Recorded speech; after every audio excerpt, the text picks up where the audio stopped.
Today we're ranking every single game that's been released by Dani, and of course we have to start off by talking about Muck. Now Muck is one of my favorite games of all time because it's an online multiplayer roguelike survival game. That's just a fancy way of saying that it's Minecraft mixed with a little bit of Risk of Rain 2. So in the world of Muck, you start off on an island with absolutely nothing. You pick up a rock, you slap a tree, you get some materials, you craft some armor, some gear, some weapons, and the whole point of the game is to upgrade your gear by killing monsters, and then using the chest to have power-ups to then be able to defeat the bosses that spawn into the game. And the whole objective of it is to repair your ship to then escape the island of Muck. But the one thing that makes Muck so fun is that every time you play the game, the map layout is completely different. The power-ups you get might not be the same. You know, you might end up with a completely different build from last time. So it keeps the game exciting, it keeps the game different, and of course it's just an overall fun game to play with your friends. So that's why I'm putting Muck in the very thick area of the tier list. Next up, we have to talk about Karlson, because Karlson is Dani's pride and joy. It is one of the most wish-listed games on Steam, and even though this is technically just a performance demo to show you how the game will be, it's still a pretty fun game to play around if you're a fan of parkour, because it's an action, fast-paced shooter parkour-esque kind of game, where there's a bunch of levels with different obstacles, different enemies to defeat, and you have to basically make your way to the end of the level to get the milk, because Karlson is obsessed with milk just like Dani. But because it is just a demo and not the fully fledged game that will be released in 2069, that's more than 40 years from now, we'll have to put it at the fun to play area of the tier list for now, because it's just not a fully fledged video game yet.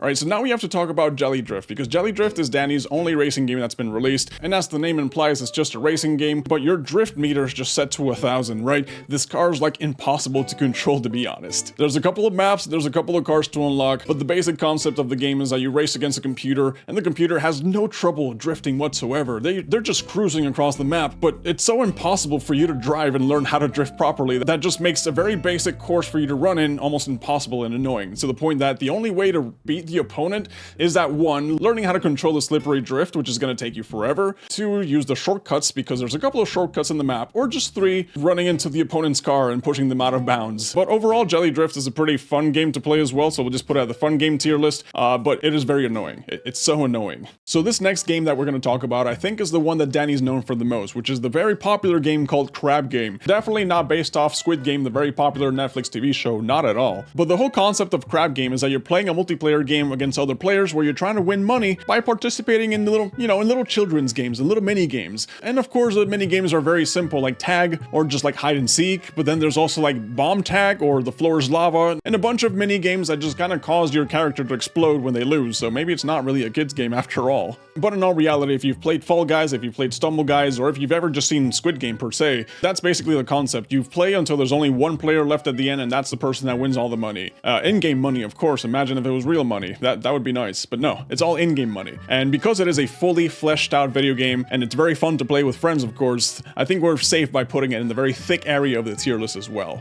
Alright, so now for a quick segment of a bunch of bad games that were made by Dani, and I think we have to start off with Farty Rocket, because Farty Rocket is just what the name implies. It's a rocket that farts, and the objective of the game is kind of like Flappy Bird. Actually, it's exactly like Flappy Bird, right? You just press a single button to keep your rocket afloat, and you have to make sure not to touch any edges, because then if you do, you lose the game. It's basically just try to survive for as long as possible, which is the same thing that happens when you look at the other game, which is called Balls ? So Balls ? reminds me of like the early days of mobile games, where it just had a very simple concept, and in Balls, all you have to do is just jump using your ball and crash against other balls to score points, and basically just try to keep your ball afloat and not fall into the lava, or just not fall into like the spiky little balls. Pretty basic concept, and the same thing happens with Bad Game. Now this game is literally called Bad Game because it is a bad game. Although the concept of the game is just basically identical to Balls, except now you're a square instead of a ball, and you have a grappling hook instead of just having to jump everywhere. And then we have a game called Fair and Square, and the whole concept of the game is that you're a square with guns, and you have to defeat the enemy squares that are trying to kill your square. But the one thing that makes the game interesting is that you start off with a large health pool, and you can just swap out your guns or get upgrades at the cost of your total health. So it's either, do you want to have a large pool of health with crappy weapons, or do you want to have really good weapons and have basically no health? But it's still that kind of game you only play once and you're like, okay, whatever, I'm done. And that's why we're putting Fair and Square next to Bad Game, next to Balls ? And next to Farty Rocket,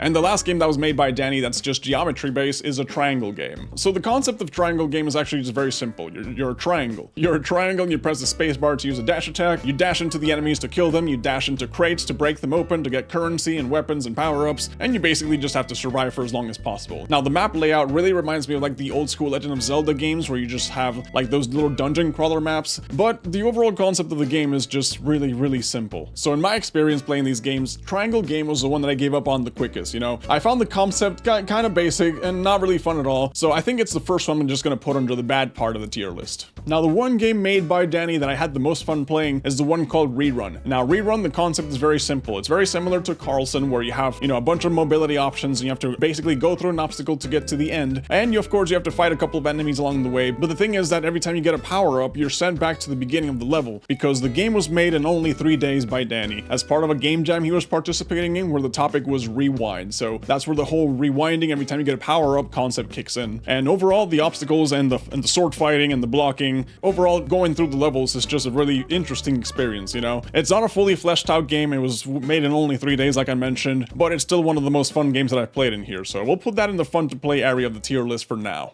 Now, on the spectrum of games that are fun, we have Rerun, but on the spectrum of games that are anti-fun, we have Milkman Carlson. Not to be confused with Carlson 3D, because that one's fun. No, this is Milkman Carlson, a game that Dani made by taking suggestions from his viewers, and the end result of the game was just terrible. It's so anti-fun, but the whole concept of the game is that you have to make your way all the way to the milk store to buy some milk, but your movement sucks, your shooting sucks, there's cars that are trying to run over you, there's enemies that are trying to get you. It's just overall bad. I don't know how to explain it other than just showing you footage of it, but it's just a very bad project that you can tell that Dani really didn't take seriously because he was just taking random suggestions from the viewers. But we'll just put Milkman Carlson on the very bad part of the tier list for now. Well, not even for now, forever. It's forever bad.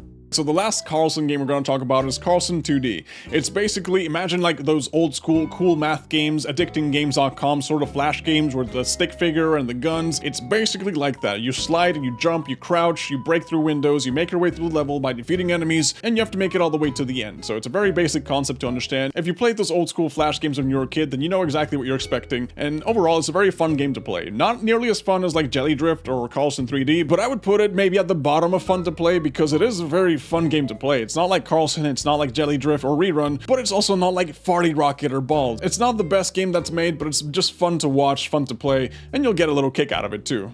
Alright, so now we have Tree Team, and Tree Team was made as a way to support hashtag Team Trees, the one campaign that Mr. Beast was pushing for a long time ago. And the whole concept of the game is that you play as Mr. Beast and you plant some trees, you water them, you watch them grow, and then you collect coins from them. And then you can use the coins to either upgrade your gear or just unlock different YouTubers too. It's a very easy to understand, very supportive concept. Of course, it was for a good cause, but my god, the gameplay was horrible. The trees felt like they just took forever to grow.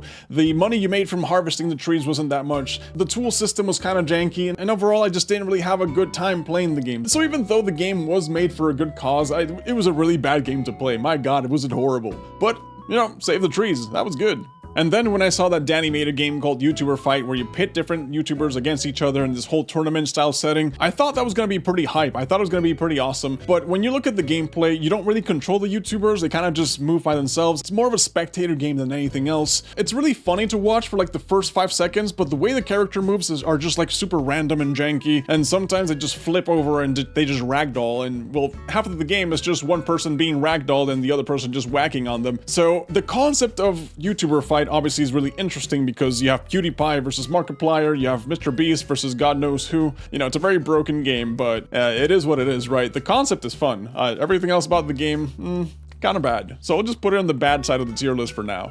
And last but not least, we have Ooga Boga. I think I'm pronouncing that properly. You're basically playing as God, because it's a VR game and you're basically a god, and there's a little island with little cavemen, and the cavemans are trying to kill you. And you, as a god, you have to either eat them, or crush them, or just like absolutely destroy them. It looks like a very interesting concept that I didn't get the chance to play myself because I don't have VR, but I did watch the video of Dani playing it, and it really did seem like a fun game to play if you have a VR set. So if you have a VR set and you've played it, just comment and let me know if you actually liked it or not. But I think that based off the gameplay that I saw of people playing it, I think I'll just put it on the fun to play area of the tier list, and this is the entire tier list. So let me know if you guys enjoyed it, let me know if you guys agree with it or not, and that's it for me. So I'll catch you on the next one.